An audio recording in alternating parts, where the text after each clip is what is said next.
الله أكبر.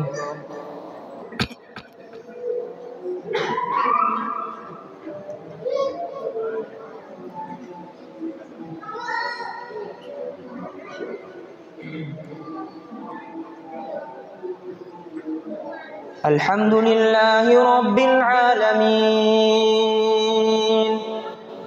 الرحمن الرحيم مالك يوم الدين إياك نعبد وإياك نستعين اهدنا الصراط المستقيم صراط الذين أنعمت عليهم غير المغضوب عليهم ولا الضالين آمين.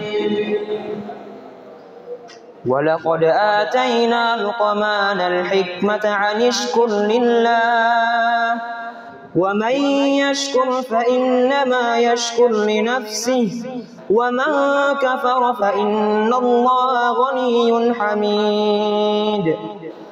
وإذ قال لقمان لابنه وهو يعظه يا بني لا تشرك بالله إن الشرك لظلم عظيم. ووصينا الإنسان بوالديه حملته أمه وهنا على وهن وفصاله في عامين أن اشكر لي ولوالديك إلي المصير.